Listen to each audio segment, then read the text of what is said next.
గురుభ్యో నమ. హరి ఓం. కార్తీక పురాణమునందలి 30వ అధ్యాయము.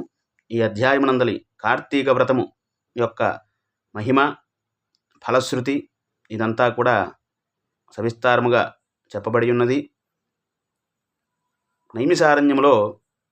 నైమిసారణ్య ఆశ్రమములో శౌనకాది మహామునులు అందరకును సూత మహాముని తెలియజేసినటువంటి విష్ణు మహిమను, విష్ణు భక్తుల చరిత్రలను విని ఆనందించి 1000 నోళ్ల పొగిడిరి.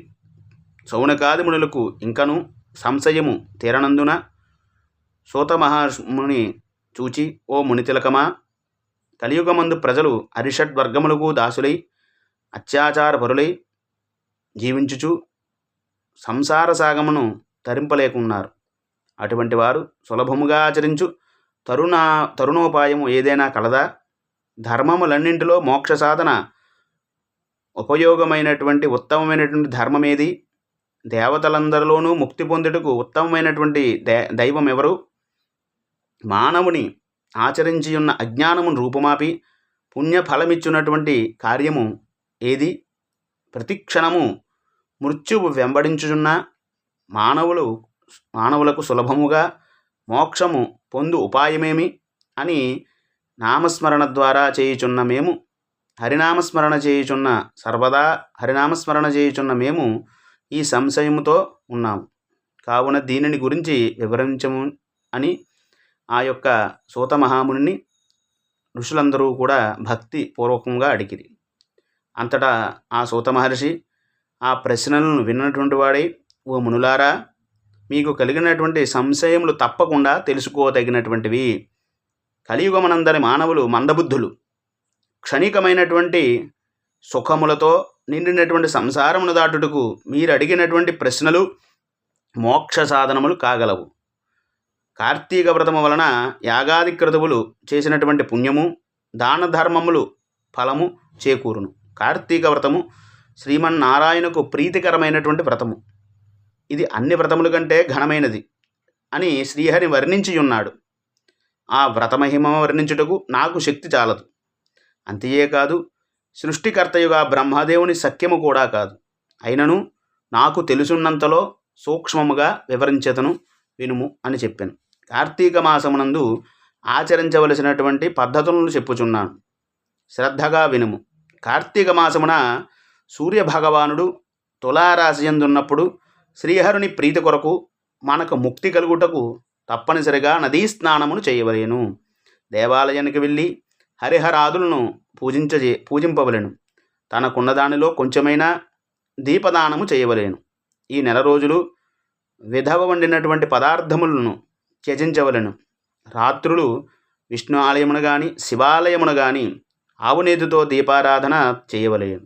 ప్రతిదినము సాయంకాలమునందు పురాణ పఠనము చేయవలేను. ఈ విధముగా చేసిన సకల పాపముల నుండి విముక్తులై సర్వసౌఖ్యములను అనుభవింతురు.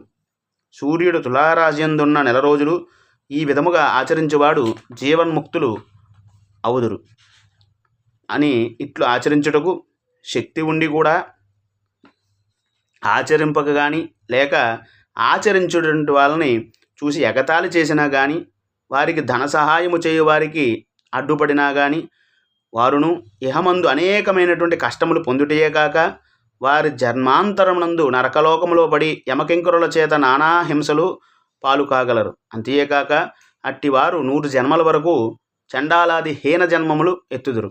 కార్తీక మాసంలో కావేరీ నదిలో కానీ, గంగా నదిలో కానీ, అఖండ గౌతమిలో కానీ స్నానమాచరించి ముందు చెప్పిన విధముగా నిష్ఠతో ఆచరించినటువంటి వారు ఇహలోకమునందు సర్వసుఖములను అనుభవించుటయే కాక జన్మాంతరమున వైకుంఠవాసులు అగుదురు.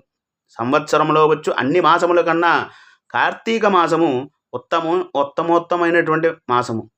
అది అధికమైనటువంటి ఫలదాయకమైనటువంటిది, హరిహరాదులకు ప్రీతికరమైనటువంటిది. కనుక కార్తీక మాసము వలన, వ్రతము వలన జన్మజలం నుండి వారికి ఉన్నటువంటి పాపములన్నీ కూడా పోగొట్టి మరుజన్మ లేక వైకుంఠమున పొందగలరు. అక్కడ నివాసము ఏర్పరచుకొనగలరు. పుణ్యాత్ములకు మాత్రమే ఈ వ్రతము ఆచరించవలనని కోరిక పుట్టును. పాపాత్ములకు ఎంతమాత్రము కూడా ఈ వ్రతము ఆచరించమనేటువంటి ఆలోచన రానే రాదు. దుష్టులకు, దుర్మార్గులకు, పాపాత్ములకు కార్తీక మాసమన్నా కార్తీక వ్రతమన్నా ఏవగింపు అసహ్యము కలుగును. కావున ప్రతి మానవుడు ఈ పరమసత్యమును గ్రహించి ఇటువంటి పుణ్యకాలమును చేతులారా విడువక వృధా చేయక తప్పకుండా ప్రయత్నపూర్వకంగా కార్తీక వ్రతమును ఆచరింపవలెను.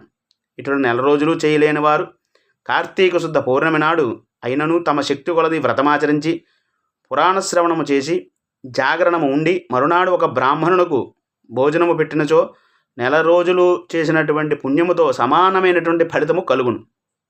ఈ మాసములో ధనము, ధాన్యము, బంగారము, గృహము, కన్యాదానములు చేసినచో ఎప్పటికీ తరగనటువంటి పుణ్యము తప్పకుండా లభించును.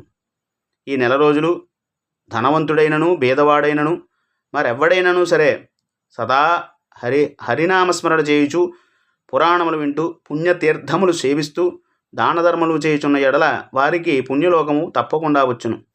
ఈ యొక్క కార్తీక మహత్యము చదివిన వారికి విన్నవారికి శ్రీమన్నారాయణుడు సకల అష్టైశ్వర్యములు ఇచ్చి వైకుంఠ ప్రాప్తిని తప్పకుండా కలుగజేయును అని ఈ విధముగా కార్తీక మాసం యొక్క ఫలితము, ఆ వ్రతము యొక్క ఆచరించడం వలన వచ్చినటువంటి ఫలితాన్నంతా కూడా ఆ యొక్క వశిష్ఠ మహాముని జనక మహారాజుకు ఈ విధముగా ఈ యొక్క కార్తీక పురాణము యొక్క మహత్యమంతా కూడా చెప్పి ఉన్నాడు. ఇట్లు స్కాంద పురాణాంతర్గత వశిష్ఠ ప్రోక్త కార్తీక మహత్యమునందలి త్రింశోధ్యాయ సమాప్తః. ఓం సర్వేషాం స్వస్తిర్భవతు. ఓం సర్వేషాం శాంతిర్భవతు. ఓం సర్వేషాం పూర్ణం భవతు. ఓం శాంతి శాంతి శాంతి. మన ఛానల్ని లైక్ చేయండి, షేర్ చేయండి, సబ్స్క్రైబ్ చేయండి. హరి ఓం.